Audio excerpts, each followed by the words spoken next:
কেবল উপার্জনের মাধ্যম নয়, শিক্ষা যেন সমাজ পরিবর্তন, দেশ গড়া এবং অবহেলিত মানুষের পাশে দাঁড়ানোর হাতিয়ার হতে পারে, সে তাগিদ দিয়েছেন অন্তর্বর্তী সরকারের উপদেষ্টারা। এক্ষেত্রে ২৪-এর গণঅভ্যুত্থান শিক্ষার্থীদের অনুপ্রেরণা হতে পারে বলে মনে করেন তারা। রাজধানীর অফিসার্স ক্লাবে সেন্ট্রাল উইমেন্স ইউনিভার্সিটির তৃতীয় সমাবর্তন অনুষ্ঠানে অংশ নিয়ে এসব কথা বলেন আইন, পরিবেশ ও শিক্ষা উপদেষ্টা।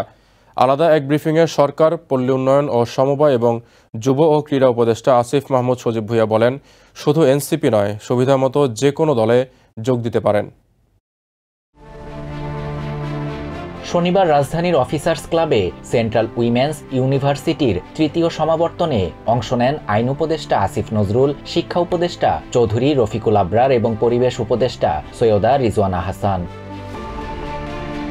এই সময় তরুণ প্রজন্মের উদ্দেশ্যে আইন উপদেষ্টা আসিফ নজরুল বলেন, দেশের জন্য ভাবতে হবে জুলাই যোদ্ধাদের মতো। তিনি বলেন, পড়াশোনার জন্য বিদেশের যে কোনো জায়গায় থাকলেও জন্মভূমিতে ফিরে দেশের জন্য কাজ করতে হবে। আইন উপদেষ্টা বলেন, জুলাই বিপ্লবের মতো ঘটনা ঘটে বলেই অত্যাচারী শাসক, স্বৈরাচারের পতন হয়, এভাবেই নতুন রাষ্ট্র জন্ম নেয়। সমাবর্তনে পরিবেশ উপদেষ্টা সৈয়দা রিজওয়ানা হাসান বলেন, দেশের প্রতিবেশ ও জীববৈচিত্র্য সংরক্ষণ, পরিবেশ দূষণ নিয়ন্ত্রণ, জলবায়ু পরিবর্তনে ঝুঁকি মোকাবিলা, বনজ সম্পদ উন্নয়ন ও টেকসই ব্যবস্থাপনার মাধ্যমে বাসযোগ্য টেকসই পরিবেশ নিশ্চিতকরণে নতুন প্রজন্মকে কাজ করতে হবে। একই অনুষ্ঠানে শিক্ষা উপদেষ্টা চৌধুরী রফিকুল আবরার বলেন, অধিকার বঞ্চিত প্রজা থেকে অধিকার সমৃদ্ধ নাগরিক হিসেবে নিজেদের অস্তিত্ব প্রকাশে তরুণ প্রজন্মের অবদান অনস্বীকার্য।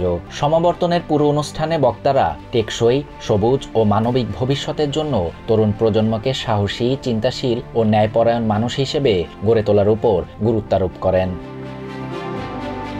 এদিকে একই দিন রাজধানীর শেরেবাংলা কৃষি বিশ্ববিদ্যালয়ে এক ব্রিফিংয়ে স্থানীয় সরকার, পল্লী উন্নয়ন ও সমবায় এবং যুব ও ক্রীড়া উপদেষ্টা আসিফ মাহমুদ সজীব ভূঁইয়া বলেন, উপদেষ্টার পদ থেকে পদত্যাগ করবেন কিনা এ নিয়ে এখন পর্যন্ত কোনো সিদ্ধান্ত নেননি তিনি। শুধু এনসিপি নয়, সুবিধামতো যে কোনো দলে যোগ দিতে পারেন বলেও জানান আসিফ মাহমুদ। শাহরিয়ার শাফাত, TVN 24 news desk. New York থেকে সম্প্রচারিত TVN 24 টেলিভিশন বিশ্বজুড়ে বাঙালির কণ্ঠস্বর।